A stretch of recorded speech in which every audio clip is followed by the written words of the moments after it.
ఈరోజే చైత్ర పౌర్ణమి, పైగా గురువారంతో కలిసి వచ్చింది. గురువారం మరియు పౌర్ణమి కలిసి రావడం అత్యంత పవిత్రమైన యోగంగా భావిస్తారు. చైత్ర పౌర్ణమికి చిత్ర పూర్ణిమ అనే పేరు ఎందుకు వచ్చిందో, ఈరోజు చిత్రగుప్తుణ్ణి పూజించకపోతే ఏం జరుగుతుందో తెలిపే పురాణ కథను ఇప్పుడు విందాం. ఈ కథను విన్నంతనే జన్మల పాపాలు తొలగి కోటి జన్మల పుణ్యం వస్తుంది. చైత్ర పౌర్ణమి రోజు చిత్రగుప్తుణ్ణి ఆరాధిస్తే వివాహం కాని వారికి వివాహం త్వరగా జరుగుతుంది. అంతేకాదు, అపమృత్యు దోషాలు తొలగిపోతాయి. జన్మించిన వారు మరణించక తప్పదు, మరణించిన వారు తిరిగి జన్మించక తప్పదు అని భగవద్గీతలో సాక్షాత్తు శ్రీకృష్ణ పరమాత్ముడే తెలియజేశాడు. అంటే ఈ సృష్టిలో జన్మించిన ప్రతి ప్రాణి ఏదో ఒక రోజు చనిపోక తప్పదు. ఒకవేళ అలా జరగలేదంటే ఈ సృష్టిలో ప్రతి సృష్టి అనేది ఆగిపోతుంది. ఇక మన మనుషుల విషయానికి వస్తే, పుట్టిన ప్రతి మనిషి ఏదో ఒక రోజు ఖచ్చితంగా చనిపోతాడు. కాకపోతే కొద్దిగా వెనుక ముందు అవ్వచ్చు, కానీ మరణం మాత్రం తప్పదు. హిందూ ధర్మ శాస్త్రం ప్రకారం, పురాణాల ప్రకారం మనిషి యొక్క ఆయువు తీరిన తర్వాత యమధర్మరాజు వచ్చి వారి ఆత్మలను తీసుకువెళ్తాడని నమ్మకం. చిత్రగుప్తుడు పాపాలను లెక్కిస్తాడు. చిత్రగుప్తుడు హిందూ పురాణాల ప్రకారం మనుషుల పాప పుణ్యాల చిట్టా రాసేవాడు. యమధర్మరాజు యొక్క ఆస్థానంలో ఉంటాడు. మనుషులు చనిపోయిన తర్వాత వారికి స్వర్గము నరకము ఆయనే తెలియచేస్తాడు. ఈయన బ్రహ్మపుత్రుడు కాబట్టి హిందూ పురాణాల్లో ఈయనకు ప్రత్యేకమైన స్థానముంది. బ్రహ్మ శరీరంలో నేరుగా పుట్టిన బిడ్డ చిత్రగుప్తుడు. గరుడ పురాణంలో లిఖితపూర్వకంగా ఆయన ప్రస్తావన ఉంది. పుట్టిన ప్రతి ప్రాణి గిట్టక మానదు. ఈ భూప్రపంచంలో పుట్టిన ప్రతి జీవికి మరణం తప్పదు. ఎందుకంటే విధి విధానమది. దాని నుంచి ఎవరూ తప్పించుకోలేరు. మృత్యువుడిలో ఎప్పుడైనా సేద తీరాల్సిందే. మరణించిన తర్వాత ఏమవుతుంది, ఇది ఎప్పటికీ రహస్యమే. ఈ రహస్యాన్ని కూడా ఛేదించడం ఇంతవరకు సాధ్యం కాలేదు. జీవుల పాపపుణ్యాలకు సంబంధించిన వివరాలు సేకరించడానికి బ్రహ్మకు ప్రత్యేకమైనది ఏదీ లేదు. ఇందుకు పరిష్కారం వెతికే క్రమంలో బ్రహ్మ 11,000 సంవత్సరాలు ధ్యాన ముద్రలోకి వెళ్ళాడు. ధ్యాన ముద్రలో ఉన్న బ్రహ్మ కళ్ళు తెరిచి చూసేసరికి ఆజానుబాహుడు కనిపించాడు. చేతిలో పుస్తకం, పెన్ను, నడుం భాగంలో కత్తి కనిపించాయి. అప్పుడు బ్రహ్మ, పురుషా, నీవు ఎవరివి, ఎక్కడి నుంచి వచ్చావు అని అడగగా, అప్పుడు ఆ పురుషుడు, మీ శరీరంలో రహస్యంగా నివాసమున్నాను. ఇప్పుడు నాకు నామకరణం చెయ్యండి, నా కార్యకలాపాలు ఏమిటో చెప్పండి అని అడిగాడు. అప్పుడు బ్రహ్మ ఈ విధంగా పలికాడు, నీవు నా శరీరంలో రహస్యంగా తలదాచుకున్నావు కాబట్టి నీ పేరు చిత్రగుప్త అనే పేరుతో వెలుగు పొందుతావు. అంతేకాదు, జీవుల శరీరాల్లో తలదాచుకుని వారి మంచి చెడుల గురించి తెలుసుకుని పాపాత్ములకు శిక్షలు పడే విధంగా కృషి చెయ్యి అని ఆశీర్వదిస్తాడు బ్రహ్మ. చిత్రగుప్తుడికి 2 భార్యలు. మొదటి భార్య సూర్య దక్షిణ నందిని. ఈమె బ్రాహ్మణ స్త్రీ. 4 కొడుకులు. వారి పేర్లు బాను, విబాను, విశ్వబాను, వీర్యబాను. 4 కూతుళ్ళు. వారి పేర్లు పక్షిని, మాలతి, రంభ, నర్మద. రెండో భార్య పేరు పార్వతీ శోభావతి. ఈమె క్షత్రియ స్త్రీ. 8 మంది కొడుకులు. చారు, సుచారు, చిత్రాఖ్య, మతిమాన్, హిమవన్, చిత్రచారు, అరుణ, జితేంద్రియులు. కూతుళ్ళు 8 మంది. చిత్రగుప్తుడికి సంబంధించిన ఒక విశేషమైన కథను ఇప్పుడు విందాం. పూర్వము ఒకానొక రాజ్యంలో రాజు భార్య, మంత్రి భార్య ఎంతో అన్యోన్యంగా ఉండేవారు. 2 కలిసి నోములు నోచుకుంటూ ఉండేవారు. రాజు భార్య మాత్రం చిత్రగుప్తుడి నోము మరిచిపోయింది. మంత్రి భార్య మాత్రం మరొక నోము నోచుకున్నది. కాలక్రమంలో వారిద్దరూ చనిపోయారు. చిత్రగుప్తుడు మంత్రి భార్యకు స్వర్గాన్ని, రాజు భార్యకు నరకాన్ని కలగజేశాడు. రాజు భార్య చిత్రగుప్తుణ్ణి తనకు నరకం కలిగించడానికి కారణం ఏమిటి అని అడుగుతుంది. నేను కూడా మంత్రి భార్య వలె అనేక నోములు నోచాను. ఎందువల్ల ఆమెకు స్వర్గము, నాకు నరకము ప్రాప్తించాయి అని అడుగుతుంది. అందుకు చిత్రగుప్తుడు సమాధానమిస్తూ, ఓ తరుణీమణి, నువ్వు మంత్రి భార్యతో పాటు అన్ని నోములు నోచావు. ఒక్క చిత్రగుప్తుడి నోమును మరచిపోయావు. ఆ నోమును మరిచిన ఫలితమే నీకీ నరకం ప్రాప్తించింది అని సమాధానం చెప్పాడు. అప్పుడు ఆమె, ఓ చిత్రగుప్త, నీ మాట నిజం. నేను గుర్తు తప్పి నేనీ వ్రతాన్ని మరిచాను. నీవు నన్ను అనుగ్రహించి భూలోకానికి పంపించు. నేను ఆ చిత్రగుప్తుడి నోమును నోచుకుని వస్తాను అని బతిమాలాడింది. అందుకా చిత్రగుప్తుడు అంగీకరించి ఆమెను భూలోకానికి పంపించాడు. భూలోకానికి వచ్చిన మహారాణి భక్తి శ్రద్ధలతో ఆ నోము నోచుకుని వెంటనే చిత్రగుప్తుణ్ణి చేరుకుంది. అందుకా చిత్రగుప్తుడు ఎంతో సంతోషించి ఆమెకు స్వర్గలోక ప్రాప్తిని కలగజేశాడు. చిత్రగుప్తుడు అంటే గుప్తంగా మనలోనే ఉంటూ చిత్రంగా మన పాపపుణ్యాలు లిఖించేవాడు. అంటే మన మనసే చిత్రగుప్తుడు. ఎన్ని వ్రతాలు చేసినా చిత్రగుప్త వ్రతాన్ని చేయకపోవడం అనగా ఎన్ని పుణ్యకర్మలు చేసినప్పటికీ మనోనియమం లేకపోవడం. కనుక ఈ వ్రతాన్ని ప్రతి ఒక్కరూ కూడా తప్పనిసరిగా ఆచరించాలి. భూలోకంలో ప్రతి ఒక్కరూ కూడా చిత్రగుప్తుడి నోమును తప్పక నోచుకోవాలి. ఇదిలా ఉండగా మొదట బ్రహ్మదేవుడు మానవజాతిని సృష్టించాక మరణాలు లేకపోవడం వల్ల పుట్టినవారు అలాగే ఉండిపోయారు. దీంతో భూభారం పెరిగి భూదేవి కన్నీళ్లు పెట్టుకుంది. ఆ సమస్యను బ్రహ్మదేవుడు ఎలా పరిష్కరించాడో ఈ కథ ద్వారా తెలుసుకుందాం. పూర్వకాలంలో ప్రకంపనుడు అనే ఒక రాజు ఉండేవాడు. అతను తన కుమారుడు చనిపోయి ఎంతో బాధతో విలపిస్తూ ఉన్నాడు. అతను ఆ విధంగా బాధపడ్డం చూడలేని నారదుడు అతని దగ్గరకు వచ్చి ఇలా పలికాడు. రాజా, ఏడవకు. ఎంతో ప్రేమగా చూసుకుని పెంచిన ఏ తండ్రికైనా సరే ఇలాంటి పరిస్థితి రాకూడదు. నా మాటలు ఒకసారి శ్రద్ధగా విను. మొదట బ్రహ్మదేవుడు మానవ జాతిని సృష్టించాక చావును సృష్టించలేదు. అప్పుడు పుట్టిన వారందరూ కూడా అలాగే ఉండిపోయేవారు. ఇక పుట్టడమే కాని మరణం లేక ఈ భూమికి భూభారం ఎక్కువైంది. అప్పుడు భూదేవి తాను ఈ బరువును మొయ్యలేనని బ్రహ్మదేవుడి దగ్గరకు వెళ్ళి మొరపెట్టుకున్నది. భూదేవి అలా చెప్పగానే బ్రహ్మదేవుడు కూడా ఎంతో బాధపడ్డాడు. అయితే భూభారాన్ని ఎలా తగ్గించాలి అని తీవ్రంగా ఆలోచించాడు. అలా ఆలోచించే క్రమంలో బ్రహ్మదేవుడి నుదుటి నుంచి ఎర్రటి కన్నులతో ఎర్రటి చీర కట్టుకుని రక్తవర్ణంలో ఉన్న ఒక స్త్రీ పుట్టింది.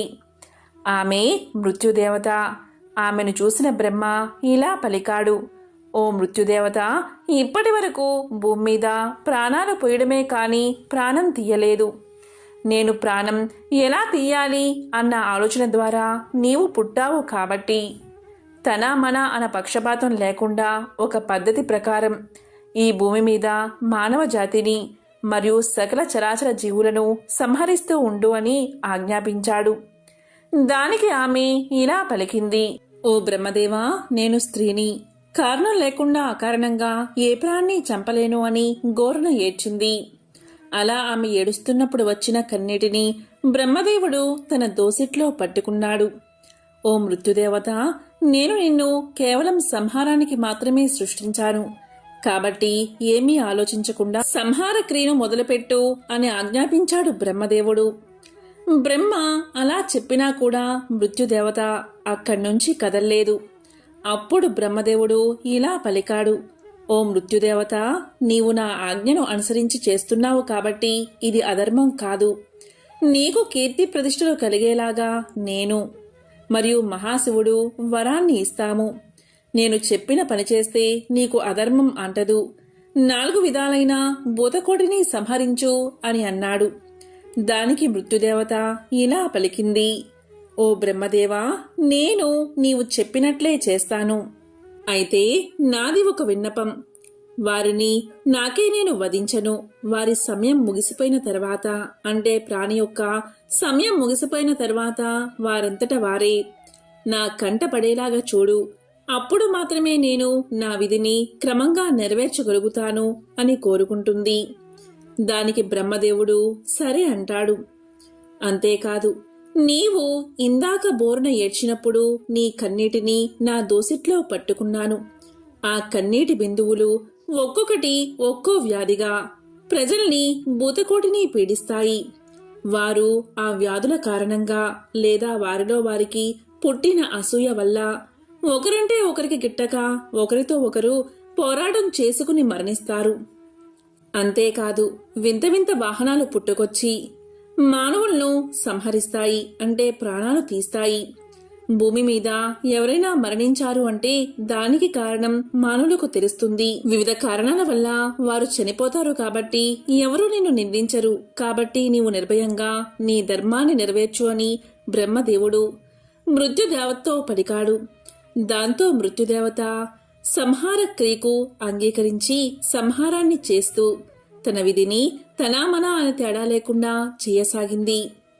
ఆ విధంగానే శాపవసాన లేదా విధివస భూమి మీదకు వచ్చిన కొందరు దేవతలు వారు వచ్చిన పని అయిపోగానే వారిని తన ఒడిలోకి తీసుకుని అటు నుంచి అంటే బ్రహ్మలోకానికి పంపిస్తుంది మృత్యుదేవత. అంటే దేవతలు కూడా కర్మ చెయ్యాలి అంటే మానవులుగా అవతరించి తిరిగి వారు ఉత్తమ మానవులుగా ధర్మ మార్గాన నడిచి దైవత్వాన్ని పొందుతారు. కాబట్టి ఓ అకంపన మహారాజా, నీవు నీ కుమారుడి మరణం గురించి విచారించుకు అన్నాడు నారదుడు. నారదుని మాటలు విన్న అకంపన మహారాజుకు కొంతమేర దుఃఖ భారం తొలగి మనసు కుదుటపడింది. ఎంతో పవిత్రమైన విశేషమైన ఈ కథను విన్నా, చదివినా, చెప్పినా, వినిపించినా జన్మల పాపాలు తొలగి కోటి జన్మల పుణ్యం వస్తుంది. హనుమాన్ జయంతి సందర్భంగా హనుమకు సంబంధించిన ఒక విశేషమైన కథను ఇప్పుడు తెలుసుకుందాం. రాముడు రాజ్య పాలన చేస్తున్న కాలంలో ఒకసారి అగస్త్యుల వారు రాముణ్ణి దర్శించడానికి వచ్చారు. అప్పుడు అగస్త్యుల వారిని తగిన విధంగా సత్కరించి స్వాగతించి ఉచిత ఆసనంపై కూర్చోబెట్టి అగస్త్య మహర్షితో శ్రీరాముడు ఇలా పలికాడు. మహర్షి, శివుడు, హనుమంతుడు వీళ్ళిద్దరిలో ఎవరు అధికులు? వారిద్దరి సాహసాలను మనం ఎలా తెలుసుకోవాలి అని ప్రశ్నించారు. అప్పుడు అగస్త్యుల వారు, హనుమంతుడు వాయువర ప్రసాది, అంతటా సంచరించి నేర్పున్నవాడు అని అనడంలో ఎటువంటి సందేహమూ లేదు. నీకు అనుమానం వస్తే పరీక్షించు అన్నాడు. వెంటనే శ్రీరాముడు మారుతిని ఆప్యాయంగా పిలిచి, హనుమా, ఇప్పుడే నువ్వు లంకకు వెళ్ళి విభీషణుడి దగ్గర ఉన్న భౌతిక లింగాన్ని తీసుకుని రావాలి అని ఆజ్ఞాపించాడు.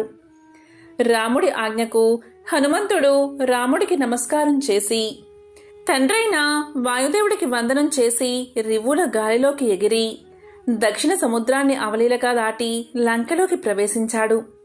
అక్కడ ఉన్న రాక్షస వీరులంతా హఠాత్తుగా హనుమ రావడం చూసి ఆశ్చర్యపోయారు. సరాసరి మహారాజు అయిన విభీషణుని కొలువు చేరాడు హనుమ. హనుమను గౌరవించాడు మహారాజైన విభీషణుడు. వచ్చిన కారణం తెలపమన్నాడు. అప్పుడు శ్రీరాముడి ఆజ్ఞను వినిపించాడు హనుమ. దానికి విభీషణుడు ఎంతగానో సంతోషించి తాను ప్రతిష్ఠించిన చోటుకు వెళ్లి అక్కడ ఉన్న 6 శివలింగాలను చూపించాడు. అందులో మౌతిక లింగాన్ని ఆంజనేయుడి చేతికిస్తూ, హనుమా, దీనిని మా అన్న రావణుడు కుబేరు నుంచి తీసుకువచ్చాడు. కుబేరుడికి దీన్ని సాక్షాత్తు శివుడే ఇచ్చాడు. ఈ లింగాన్ని కుబేరుడు పూజించి నవనిధులతో కూడిన రాజ్యానికి రాజు అవ్వగలిగాడు. రావణుడు దీన్ని పొంది లంకా సామ్రాజ్యాధిపతి అయ్యాడు. దీన్ని నేను శ్రీరామచంద్రుడికి మనస్ఫూర్తిగా సమర్పించాలని చెప్పు అని లింగాన్ని ఇచ్చేశాడు. దీంతో హనుమ ఆ లింగానికి నమస్కారం చేసుకుని విభీషణుడి దగ్గర వీడ్కోలు తీసుకుని అయోధ్యకు బయలుదేరాడు. ఈ విధంగా ఆకాశంలో ఎగురుతూ 7వ రోజున అవంతి నగర ప్రాంతంలో ఉన్న పర్వతం మీదకు చేరుకున్నాడు. అప్పుడు అక్కడ లింగాన్ని ఉంచి రుద్ర సరస్సులో స్నానం చేసి ఆ పర్వత ప్రాంతానికి చేరుకోగానే అప్పుడు ఆ లింగం చిన్న పర్వతమంతా పెరిగి ఉండడం చూసి హనుమ ఆశ్చర్యపోయాడు. దాన్ని కదిలించడానికి విశ్వ ప్రయత్నాలు చేసి విఫలమయ్యాడు హనుమ. అప్పుడు ఉమాపతైన పరమేశ్వరుడు ప్రత్యక్షమై, హనుమ, విచారపడకు, నీవు దుఃఖిస్తే లోకమంతా కూడా చింతాక్రాంతమవుతుంది. నువ్వు సంతోషంగా ఉంటేనే ప్రపంచం సంతోషంగా ఉంటుంది. ఈ లింగం ఇక్కడే ఉండాలని భగవంతుడి భావనగా అనిపిస్తుంది. ఈ పర్వతం చాలా పవిత్రమైనది. ఇక్కడ రుద్ర సరస్సు ఉండడం మరీ విశేషం. ఈ లింగం ఇక్కడ ఉండడం వల్ల దివ్యమైన దైవగుణం, ఋషిగణం దీన్ని సేవించే పరమ అద్భుతమైన అవకాశం కలుగుతుంది. దీనిని ప్రతి ఒక్కరూ కూడా శ్రీ హనుమత్కేశ్వరం అనే పేరుతో పిలుస్తారు. ఆ పేరుతోనే ఇది ప్రశస్తి పొందుతుంది. మానవులందరూ ఈ లింగాన్ని భక్తి శ్రద్ధలతో పూజించి ధన్యులవుతారు.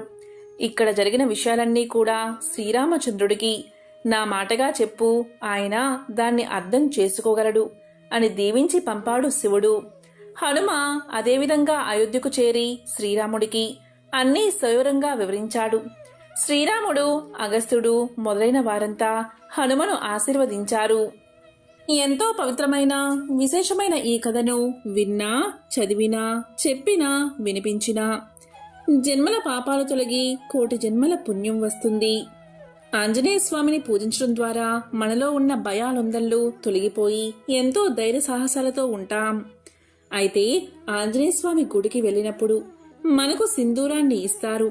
అంతేకాదు ఆ స్వామివారిని పూజించేవారు ఎక్కువగా సింధూరంతో పూజిస్తూ ఉంటారు. అసలు ఆంజనేయుడికి సింధూరం అంటే ఎందుకంత ఇష్టమో ఇప్పుడు తెలుసుకుందాం. హనుమంతుడు శ్రీరామచంద్రుడికి పరమ భక్తుడు అనే విషయం మనందరికీ తెలిసిందే. వనవాసం తర్వాత అయోధ్య చేరుకున్న శ్రీరామచంద్రుల వెంట హనుమంతుడు కూడా అయోధ్య చేరుకుంటాడు. ఈ విధంగా అయోధ్యలో ఒకరోజు తన పనులన్నిటినీ ముగించుకుని ఎంతో ఆకలితో అంతఃపురంలోకి ప్రవేశించి సీతమ్మ తల్లిని భోజనం వడ్డించమని అడుగుతాడు హనుమ. అప్పుడే స్నానాధికాలు పూర్తి చేసుకుని సీతాదేవి హనుమంతుణ్ణి ఉద్దేశించి, హనుమా కాసేపు ఆగు, మొదట పాపిటిలో సింధూరం పెట్టుకుని తర్వాత భోజనం వడ్డిస్తాను అని చెప్తుంది. ఈ విషయం విన్న హనుమంతుడు, అమ్మా పాపిటిలో సింధూరం ఎందుకు పెట్టుకుంటున్నావు అని అడుగుతాడు. దానికి సీతమ్మ తల్లి, ఈ పాపిట్లో బొట్టు పెట్టుకోవడం వల్లే నీ ప్రభువు నిండు నూరేళ్లు చల్లగా ఉంటాడని, ఈ సింధూరాన్ని ధరిస్తే సౌభాగ్య వృద్ధి కలుగుతుందని తెలియచేస్తుంది. ఆ విధంగా సీతమ్మ మాటలు విన్న హనుమంతుడు అక్కడ్నుంచి వెళ్లిపోతాడు. కొద్దిసేపటి తరువాత శరీరమంతా సింధూరం పూసుకుని తిరిగి అయోధ్యను చేరుకుంటాడు. ఒక్కసారిగా హనుమను చూసి ఆశ్చర్యపోయిన సీత, హనుమా ఎందుకు శరీరమంతా సింధూరం పూసుకున్నావు అని అడుగుతుంది. దానికి హనుమ, అమ్మా ఇలా సింధూరం ధరిస్తే శ్రీరామచంద్రుడికి కళ్యాణప్రదమై ఉంటుందని నీవే అన్నావు కదా అని చెప్పడంతో హనుమంతుడికి శ్రీరాముడిపై ఉన్న భక్తి భావానికి సంతోషించి మంచి హృదయంతో హనుమంతుణ్ణి ఆశీర్వదిస్తుంది సీతమ్మ తల్లి. ఈ విషయం తెలుసుకున్న శ్రీరామచంద్రుడు, భక్తికి నువ్వు ఒక ఉదాహరణగా చెప్పబడతావని, ఇక నుంచి ఎవరైతే నిన్ను సింధూరంతో పూజిస్తారో వారిని కష్టాల నుంచి నేను కాపాడతానని సాక్షాత్తు శ్రీరామచంద్రుడే తెలియచేశాడు. అప్పట్నుంచి ఆంజనేయ స్వామికి సింధూరం అంటే ఎంతో ప్రీతికరమైనదని భావించి పూజలు చేస్తారు. ఎంతో పవిత్రమైన విశేషమైన ఈ కథను విన్నా, చదివినా, చెప్పినా, వినిపించినా జన్మల పాపాలు తొలగి కోటి జన్మల పుణ్యం వస్తుంది. హనుమకు సంబంధించిన మరొక విశేషమైన కథను ఇప్పుడు తెలుసుకుందాం. మన పురాణాలు మనిషి జీవిత గమనానికి మార్గదర్శకాలు. రామాయణం మానవుడు ఏ విధంగా జీవించాలో తెలిపితే, మహాభారతం మనిషిలోని మంచి చెడుల విచక్షణ నేర్పుతుంది. ఈరోజు రావణ సంహారం తర్వాత అశోకవనంలోని సీత వద్దకు వెళ్లిన హనుమంతుడికి సీతాదేవి అపకారికి కూడా ఉపకారం చేయడమే ధర్మం అని చెప్పిన చక్కటి నీతి కథను ఇప్పుడు విందాం. రావణ సంహారం తర్వాత ఆ కబురు సీతమ్మ తల్లికి చెప్పేందుకు హనుమంతుడు అశోకవనానికి చేరతాడు. అమ్మా, ఇకపై ఈ లంకా రాజ్యాన్ని ఏలేది విభీషణుడే. రావణ సంహారం జరిగింది. మీరు ఇక్కడ్నుంచి బయలుదేరే ముందు ఒక్క ఆజ్ఞ ఇవ్వండి తల్లి, మిమ్మల్ని ఇంతకాలం ఈ చెరలో చిత్రహింసలు పెట్టిన వీరందరినీ సంహరిస్తాను అంటాడు. అప్పుడు ఆ మహాతల్లి ఇలా పలుకుతుంది, హనుమా, నీకు ఒక కథ చెబుతాను విను. ఒకానొక కాలంలో ఒక బాటసారి అడవిగుండా వెళ్తున్నాడు. ఇంతలో ఆకలిగొన్న ఒక పులి తన పైకి రాబోగా తన ప్రాణాలు అరచేత పట్టుకుని పరుగులు తీశాడు. పులి కూడా అతన్ని వెంబడించింది. ఇంతలో ఒక చెట్టుపైకి ఎక్కి ఆ చెట్టు కొమ్మను ఆశ్రయిస్తాడు ఆ బాటసారి. అయితే బాటసారి ఎక్కిన చెట్టు కొమ్మలో ఒక ఎలుగుబంటి కూడా ఉంది. అది చూసిన పులి, ఇదిగో మిత్రమా, ఆ మనిషిని కిందికి తోసై తినేసి వెళ్ళిపోతాను అని పలికింది. వెంటనే ఎలుగుబంటి, ఇతడు నేను ఉన్న చెట్టును ఆశ్రయించాడు అంటే నన్ను ఆశ్రయించినట్లే, కనుక నేను అతన్ని రక్షిస్తాను కాని కీడు చేయను అనడంతో పులి ఎంతో బాధపడుతుంది. ఆ మనిషి ఎప్పుడో ఒకప్పుడు దిగకపోతాడా అని ఎదురుచూస్తూ ఉంటుంది. ఈ విధంగా రాత్రి సమయం అవుతుంది. ఎలుగు గాఢ నిద్రలోకి చేరుకుంటుంది.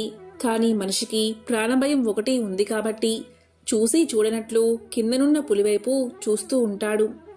పులి మెల్లగా ఇలా అంటుంది, ఇదిగో ఓ మనిషి, నీకో గొప్ప అవకాశం. పైన నిద్రలో ఉన్న ఆ ఎలుగును తోసై నేను నా ఆకలి తీర్చుకుని ఇక్కడి నుంచి వెళ్ళిపోతాను అంటుంది. అంతే మనిషి మారు ఆలోచన చేయకుండా ఎలుగును తోసేస్తాడు. వెంటనే కోలుకుని ఎలుగు వేరొక కొమ్మను ఆనుకుని కింద పడకుండా ఆపుకుంటుంది. అప్పుడు పులి ఎలుగుతో ఇలా పలుకుతుంది, చూసావా ఈ మనిషి బుద్ధి, ఇప్పటికైనా వాణ్ణి తోసై నేను తిని వెళ్ళిపోతాను అంటుంది. అప్పుడు ఎలుగు ఇలా పలుకుతుంది, చూడు మిత్రమా, ఇతడు నన్ను ఆశ్రయించాడు, ఇతన్ని రక్షించడం అపకారికి కూడా ఉపకారం చేయడమే ధర్మమంటూ అనడంతో ఇక లాభం లేదని పులి అక్కడి నుంచి వెళ్ళిపోతుంది. కనుక హనుమా, మనకు వీరు అపకారం తెలపెట్టారు కదా అని ఇప్పుడు బలహీనులైన ఈ జాతికి హాని చేయడం అనవసరం, అధర్మం కూడాను అనడంతో అమ్మ మాటలకు ముగ్ధుడైన హనుమ మోకరిల్లి నమస్కారం చేస్తాడు. శత్రువుల్లో కూడా శత్రుత్వాన్ని ఎంతవరకో అంతవరకే చూడాలి కాని ధర్మాన్ని వీడకూడనది సీతమ్మ మాట. సకల లోకాలలో ఆదర్శ గుణాలు రాశిగా పోస్తే మనకు కనిపించేవాడు శ్రీరాముడు. రాముడు గొప్పవాడా, రామనామం గొప్పదా అంటే రాముని కంటే రామనామమే గొప్పదని చెప్పే కథలు అనేకమున్నాయి. రామనామం గొప్పతనం గురించి ముందు మనం తెలుసుకుందాం. లంకానగరంపై దండెత్తేందుకు రాళ్లతో సముద్రంపై వానరసేన వారధిని నిర్మిస్తూ ఉంది. రాయిపై రామ అని రాసి ఆ రాయిని నీటిలో వేస్తే అది తేలిపోతూ ఉంది. ఇదంతా చూస్తూ ఉన్న రాముడిలో నా పేరు రాసిన రాయి తేలుతూ ఉంది కదా, నేనే రాయి వేస్తే అనే ఆలోచన కలిగింది. అంతే శ్రీరాముడు ఒక రాయిని తీసి సముద్రంలోకి వేశాడు. ఆ రాయి సముద్రంలో మునిగిపోయింది. దీన్ని చూసి ఆశ్చర్యానికి లోనైన రాముడు పక్కనే ఉన్న హనుమంతుడికి ఈ విషయాన్ని వివరించి ఎందుకిలా జరిగిందని ప్రశ్నించాడు.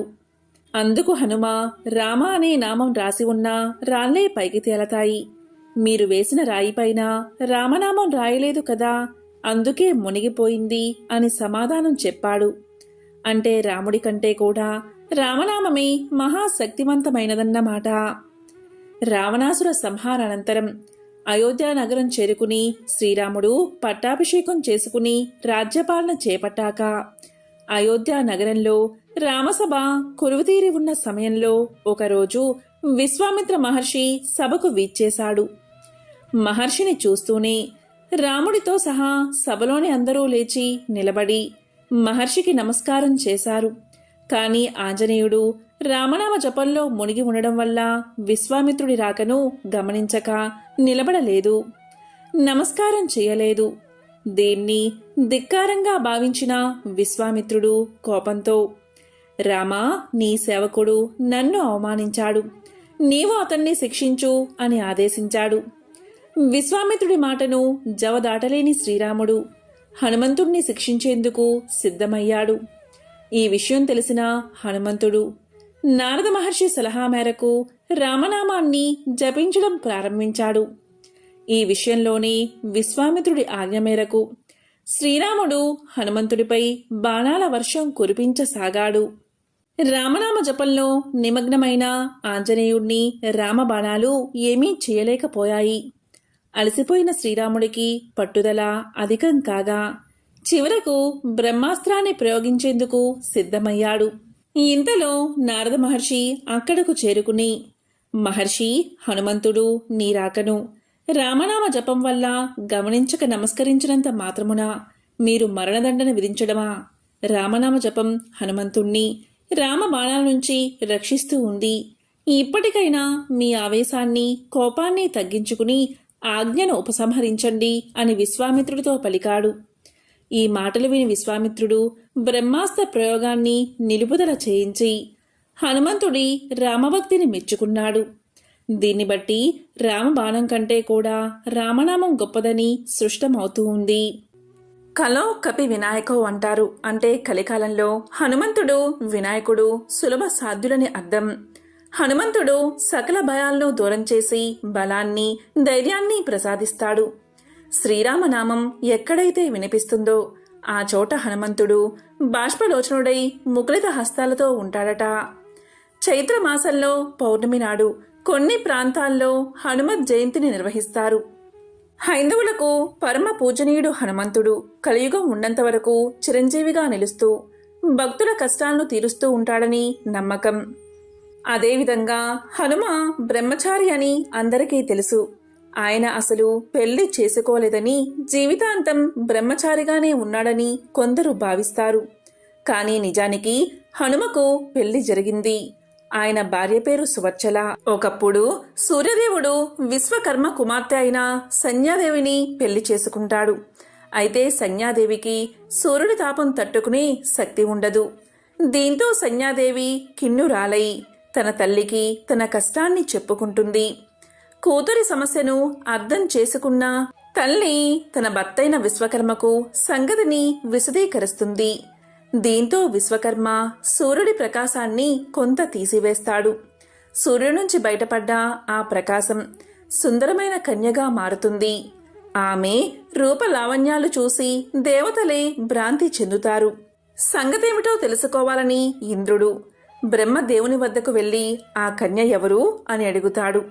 ఇంద్రుడి ఉద్దేశం కనిపెట్టిన బ్రహ్మ ఆమెకు శివాంశ సంభూతుడైన హనుమంతుడు తప్ప వేరే ఒకరు భర్త కారు అని చెప్తాడు.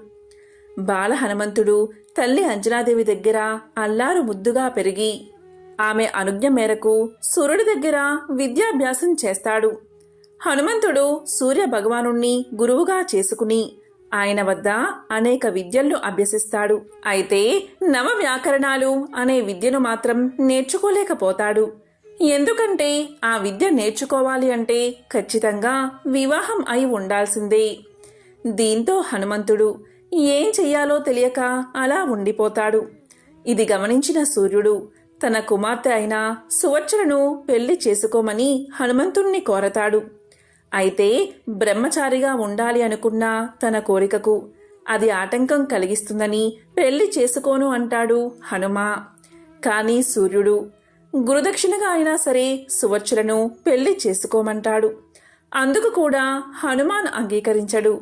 ఇక చివరిగా సూర్యుడు నువ్వు పెళ్లి చేసుకున్నప్పటికీ బ్రహ్మచారిగానే కీర్తింపబడతావు అని, ఈ పెళ్లి లోక కళ్యాణం కోసమే కాని నువ్వు గృహస్థుడిగా ఉండిపోవడానికి కాదని, పెళ్లి చేసుకుంటే నవ వ్యాకరణ విద్యను అభ్యసించవచ్చని లోక కళ్యాణం జరుగుతుంది అంటాడు సూర్యుడు.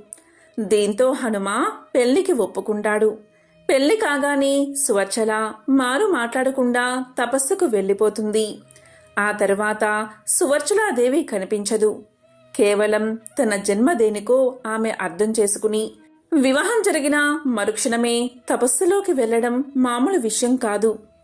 అందుకే ఆమెను మహాసాధ్వి అంటారు. ఈ విధంగా సువర్చలాదేవిని వివాహం చేసుకుని సకల శాస్త్ర పారంగతుడు అవుతాడు హనుమంతుడు. అలా హనుమ పెళ్లి చేసుకుని ఆ విద్యను అభ్యసించి సకల శాస్త్ర పారంగతుడు అవుతాడు. ఇది హనుమంతుడి పెళ్లి వెనుక ఉన్న అసలు కథ. దీని గురించి మహర్షి పరాశరుడు రాసిన పరాశర సంహితలో ఉంది.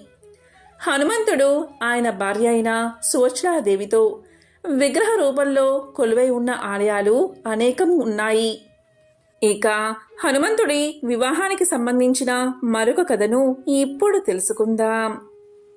రావణాసుడి చెరలో సీతమ్మ ఉన్నదని, సృష్టమైన తర్వాత లంకకు చేరుకునేందుకు సముద్రం మీద వారధిని నిర్మించమని రాములవారు ఆజ్ఞాపిస్తారు.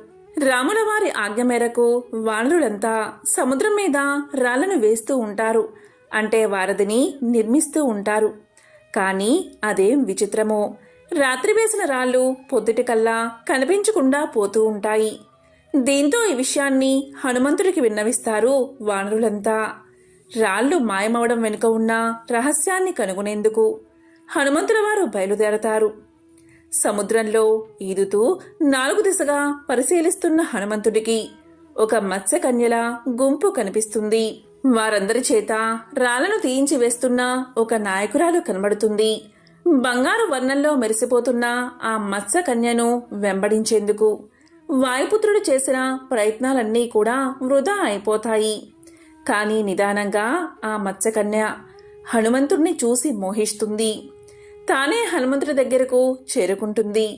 తన దగ్గరకు వచ్చిన మత్స్యకన్యను చూసిన హనుమంతుడు ఆమె రాళ్లను మోయించడం వెనుక ఉన్న కారణాన్ని అడుగుతాడు. అప్పుడు ఆమె ఇలా చెప్తుంది.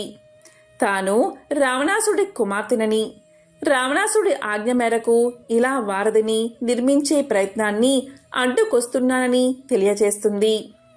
అసలు రావణాసుడి మీద ఎందుకు యుద్ధం చెయ్యాలి అనుకుంటున్నామో హనుమంతుడు వివరించేసరికి ఆమె మనస్సు మారిపోతుంది.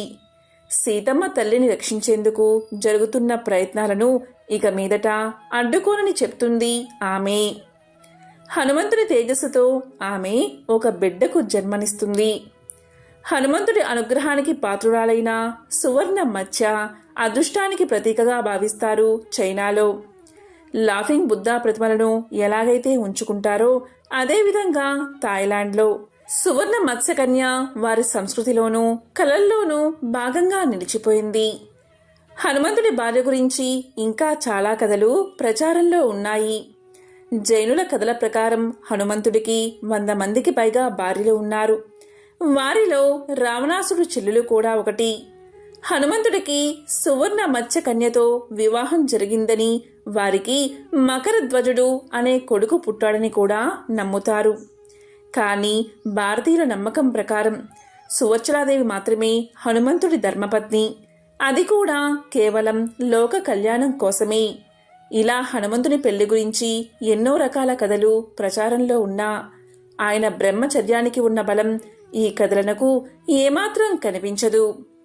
హనుమాన్ జయంతిలోపు ఎవరైతే ఈ పవిత్ర కథను వింటారో లేదా చెప్తారో వారి జన్మల పాపాలు తొలగి 1,000,000 జన్మల పుణ్యం కలుగుతుంది. సకల శుభాలు కలిగేలా ఆ హనుమంతుడు దీవిస్తాడు.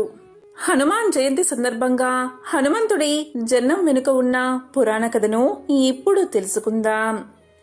పూర్వకాలంలో దేవలోకంలో పుంజికస్థల అనే అప్సరస ఉండేది. ఆమె ఒకనాడు ఆకాశ మార్గంలో విహరిస్తూ ఉండగా ఆమెకు వానర రూపంలో ఎవరో కూర్చుని ఉన్నట్లు అనిపిస్తుంది. కుతూహలంతోనూ బాల్య చాపల్యంతోనూ పుంజికస్థల ఆ వానరాన్ని రాళ్లతోనూ పళ్లతోనూ చెదరగొట్టడానికి ప్రయత్నిస్తుంది. పుంజికస్థల చేష్టలకు ఆ వానరం దిగ్గున లేచింది. తీరా చూస్తే ఆమె రాళ్లు విసిరింది వానర రూపంలో ఉన్న ఒక మహా తపస్వి పైన. ఈమె చేష్టలకు ఆయనకు తపోభంగం జరిగింది. వెంటనే ఆయన క్రోధంతో, వానర రూపంలో ఉన్నానని నన్ను హేళన చేశావు కదూ, నీవు మానవకాంతవై జన్మిస్తావు. అంతేకాదు, నీవు ఎవరినైతే వరిస్తావో అతను వెంటనే వానర రూపాన్ని పొందుతాడు అని శపిస్తాడు. దీంతో పుంజికస్థల తన పొరపాటుకు మన్నించమని ఆ తపస్విని వేడుకుంది. తనకు శాప విమోచనం కలిగించమని ప్రార్థిస్తుంది. ఆమె ప్రార్థనకు కరిగిన ఆ తపస్వి ఆమెకు శాప విమోచనం ప్రసాదించాడు. నీ భర్త కామరూపుడై లోకోత్తర వీరుడై ఉంటాడు అని పలుకుతాడు. ఆమె మునికి కృతజ్ఞత తెలుపుకుని నిష్క్రమిస్తుంది. తరువాత ఆమె అంజనాదేవిగా జన్మించి మహావీరుడైన కేసరుణ్ణి వరించి వివాహం చేసుకుంటుంది. అంజనాదేవిగా జన్మించిన పుంజికస్థల మరియు కేసరుడు పరమశివుడి అనుగ్రహం కోసం దీర్ఘంగా తపస్సు ఆచరిస్తారు. పరమశివుడు వారి తపస్సుకు మెచ్చి ప్రత్యక్షమవుతాడు. ఏమి వరం కావాలో కోరుకోమని అడగగా వారిద్దరూ ముక్తకంఠంతో ఆ మహాదేవుణ్ణి తమ పుత్రుడిగా జన్మించమని ప్రార్థిస్తారు. పరమశివుడు అందుకు అంగీకరించి తన అంశతో ఆంజనేయుణ్ణి వారికి పుత్రునిగా ప్రసాదించాడు. ఆ విధంగా హనుమంతుడి జన్మం జరిగింది. వాయుదేవుని ద్వారా శివుని తేజం అంజనాదేవి అనే వానరకాంతకు చేరింది. అలా జన్మించినవాడు అంజనాదేవి కుమారుడు కాబట్టి ఆంజనేయుడు అని, వాయుదేవుని ద్వారా పుట్టినవాడు కాబట్టి పవన కుమారుడు అని పిలుచుకుంటాం. అంజనాదేవి భర్త కేసరి కాబట్టి కేసరి నందనుడు అన్న పేరు కూడా లేకపోలేదు. ఇక ఆంజనేయుడు బాల్యం నుంచి చిలిపివాడే. అసలే నిమిషమైనా కుదురుగా ఉండలేని వానర జీవి. దానికి తోడు శివుని తేజం, వాయుదేవుని అంశ, కేసర శక్తి ఉండనే ఉన్నాయి. దాంతో ఆయన్ని పట్టడం సాధ్యమయ్యేది కాదు. ఒకసారి ఆంజనేయుడు ఆకాశంలో సంచరిస్తూ ఉండగా ఎర్రటి సూర్యబింబం కనిపించింది. ఎర్రగా గుండ్రంగా తలతల్లాడిపోతూ ఉన్న బింబాన్ని చూసి అదేదో పండు అని భ్రమించాడు అంజనీపుత్రుడు. చూసిందే తడవుగా ఆ పండును రుచి చూడాల్సిందే అని తీర్మానించుకున్నాడు. అంతే, వాయువేగంతో సూర్యుడి వైపు దూసుకుపోయాడు. వాయుదేవుడికి తన కుమారుడి బాల్యచేష్టను చూసి ముచ్చట వేసిందే కాని అందులో ఉన్న ప్రమాదం గోచరించలేదు. అందుకనే ఆంజనేయుడి చుట్టూ చల్లటి గాలులను వీస్తూ అతనికి వేడి తగలకుండా కాచుకున్నాడు. పైగా ఆ రోజు సూర్యగ్రహణం. దాంతో సూర్యుడి తీక్షణత సైతం తక్కువగా ఉంది. ఒకవైపు నుంచి హనుమంతుడు సూర్యుడి వైపు దూసుకుపోతుంటే మరోవైపు నుంచి సూర్యుడిని చెరపట్టేందుకు రాహు పుంజుకు రాసాగాడు. కాని హనుమంతుణ్ణి చూసిన రాహువుకి మతిపోయింది. తాను సూర్యుణ్ణి భక్షించేలోపే మరో రాహువు అందుకు సిద్ధపడ్డం ఏమిటి అని కంగారు పడిపోయాడు. వెంటనే వెనుతిరిగి ఇంద్రలోకం వైపు పరుగులు తీశాడు రాహువు. స్వామి, ఇవాళ నేను సూర్యుణ్ణి గ్రహించడం సాధ్యమయ్యేటట్లు లేదు. మరో జీవి ఏదో సూర్యుణ్ణి భక్షించేందుకు దూసుకు వస్తుంది అంటూ మొరపెట్టుకున్నాడు రాహువు. రాహు మాటలు విన్న ఇంద్రుడికి పట్టరాని కోపం వచ్చింది. సృష్టి ధర్మానికి విరుద్ధంగా పంచభూతాలను సైతం తోసి ముంచుకొస్తున్న ఆ ప్రమాదాన్ని స్వయంగా ఎదుర్కోవాలి అనుకున్నాడు. వెంటనే తన వజ్రాయుధాన్ని చేతబూని ఐరావతాన్ని అధిరోహించి ఆంజనేయుణ్ణి ఎదుర్కొనేందుకు బయలుదేరాడు ఇంద్రుడు. కాని ఇంద్రుణ్ణి చూసి ఆగేవాడా ఆంజనేయుడు. పైగా ఆయన ఎక్కిన ఐరావతం కూడా ఒక మిఠాయిలాగే కనిపించింది. వెంటనే దాన్ని అందుకోబోయాడు. ఇక ఇంద్రుడి ఆగ్రహానికి హద్దులు లేకపోయాయి. అమిత శక్తిమంతమైన తన వజ్రాయుధాన్ని ఆయన మీదకు విడిచాడు. ఇంద్రుడి వజ్రాయుధానికి తిరిగేముంటుంది? అది నేరుగా ఆంజనేయుడి దవడకు తగిలింది. ఆ దెబ్బతో ఆంజనేయుడు మూర్ఛిల్లాడు. కుమారుడి అవస్థను చూసిన వాయుదేవుడు ఆ పసిబాలుణ్ణి అక్కడే హిమాలయాల్లో ఉన్న ఒక గుహలో ఒడిలో కూర్చోబెట్టుకుని దుఃఖిస్తూ ఆగ్రహించి ముల్లోకాల్లో ప్రసరిస్తూ ఉన్న వాయువును స్తంభింపచేశాడు. దాంతో ఆ శరీరంలో ఉన్న పంచవాయువులు అపాన వాయువు, ప్రాణ, అపాన, వ్యాన, ఉదానయ, సమానయ వాయువులు ఇవే లేకపోతే శరీరంలోని మలమూత్రాలు బయటికి పోవు. వాటి ప్రసారం ఆగిపోయి మలమూత్రాలు స్తంభించిపోయాయి. దేవతలు, మానవులు, జంతువులు, కీటకాలు, పశువులు, పక్షులు, సమస్త ప్రాణకోటి శరీర అవయవాలు స్తంభించిపోగా గిలగిలలాడిపోయారు. ప్రాణం పోక ఉండక తల్లడిల్లిపోయారు. ఇంద్రుడికి కోపం వస్తే వర్షాలు ఆపేస్తాడు. ఇంద్రుడికి సామాన్యంగా కోపం రాదు. మనుషులు యజ్ఞాలు చేయకపోతే దేవతలకి ఆహారం అందదు. ఆహారం అందకపోతే కోపం వస్తుంది. కోపం వస్తే వర్షాలు ఆపేస్తాడు. దీనివల్ల లోకాలు అల్లకల్లోలాలకు గురై కరువు కాటకాలు ఏర్పడతాయి. ఏ విధంగా అయితే ఇంద్రుడు వర్షాలు ఆపేస్తాడో ఈ బాలుడు ఇంద్రుడి వజ్రాయుధం దెబ్బతిని పడిపోవడం వల్ల వాయుదేవుడు వాయువుని ఆపేశాడు. దానివల్ల ఒక్క త్రిమూర్తులకు తప్ప సకల లోకాల్లో ఉన్న జీవజాలమంతా ఏడ్చారు. చివరికి బ్రహ్మ దగ్గరకు వెళ్ళి, బ్రహ్మదేవా, అల్లాడిపోతున్నాం. చావు కాదు బతుకు కాదు, మధ్యలో ఉన్నాం. ఈ బాధ ఇంతకు ముందు అనుభవించలేదు. మలమూత్రాలు ఉధృతంగా ఉన్నాయి. కిందకి దిగడం లేదు. దాంతో పడే బాధ ఇంతని వర్ణించలేం. మునుపెన్నడూ ఇలాంటి బాధ అనుభవించలేదు.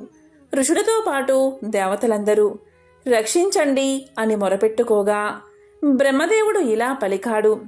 ఇదంతా ఇంద్రుడు చేసిన పని. ఈ లోకానికి ఈశ్వరుడు అధినాయకుడిగా వాయువుని నియోగించాడు. ఆహారం లేకపోయినా నీరు లేకపోయినా ఎంతో కొంతకాలం బతకవచ్చు, కానీ వాయువు లేకపోతే బతకలేం. అందుకని పంచ ప్రాణాలు అనే పేరుతో శరీరంలో ఉండి ప్రాణాలకు సుఖాన్ని ఇచ్చేవాడు వాయువు. అందువల్ల వాయువు సుఖం. ఈ జగత్తంతా వాయువే. ఒక్కసారి వాయువు స్తంభించాడు అంటే లోకంలో ఎవ్వరూ సుఖంగా ఉండలేరు. వాయువు ఎక్కువైనా ప్రమాదమే, తక్కువైనా ప్రమాదమే. ఉష్ణవాయువు ప్రసరించినా ప్రమాదమే, శీతల వాయువు ప్రసరించినా ప్రమాదమే. మందవాయువు ఉన్నంతవరకే మానవుల ఇతర జీవుల ప్రాణాలకు సుఖాన్ని ఇస్తాడు. అటువంటి వాయువుణ్ణి శివస్వరూపంగా భావించి అభిషేకించి పూజిస్తారు. అటువంటి వాయువుకి దుఃఖం కలిగించాడు ఇంద్రుడు అని ఇంద్రుడు చేసిన పనిని తెలియచేసి, ఇప్పుడు వాయువు ఆ బాలుణ్ణి ఒడిలో పెట్టుకుని హిమాలయాల్లోని మేరు పర్వత గుహలో ఉన్నాడు. ఆ వాయువుని సమాధానపరచకపోతే అలాగే అల్లాడిపోతాం. నాతో పాటు మీరందరూ రండి. ఇంద్ర, ముందు ఉండు, ఎందుకంటే దీనంతటికీ మూలకారణం నువ్వే.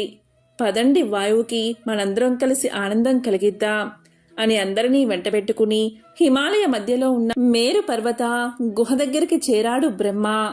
ఆ సమయంలో వాయుదేవుడు మంచి బంగారపు వర్ణంలో ఉన్న గుహలో కూర్చుని మెడలో బంగారపు దండ వేసుకుని ఒడిలో కొడుకుని పడుకోబెట్టుకుని అయ్యో కుమారా అని దుఃఖిస్తూ ఉన్న వాయుదేవుణ్ణి వీళ్లు చూశారు. అంతలో బ్రహ్మ గుహలోనికి వెళ్ళగా వాయుదేవుడు చూసి సంభ్రమంతో బిడ్డను ఎత్తుకుని నమస్కారం చేసి, ప్రభు, స్వయంభూ, చతుర్ముఖ, చూడు నా బిడ్డ పరిస్థితి అనగానే పక్కనే దేవతలు, యక్షులు, గంధర్వులు ఆ బిడ్డని వాయువుని దీవించారు.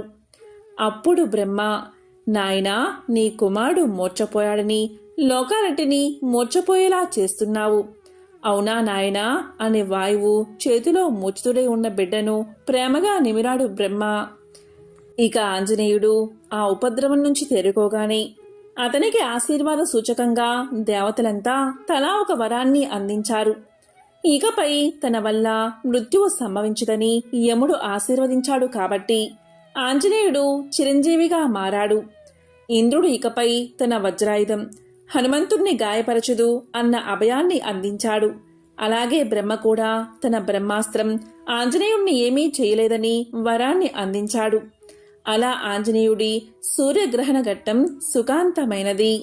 హనుమంతుడు అన్న పేరు మాత్రం శాశ్వతంగా నిలిచిపోయింది. జై హనుమాన్, జై శ్రీరామ్.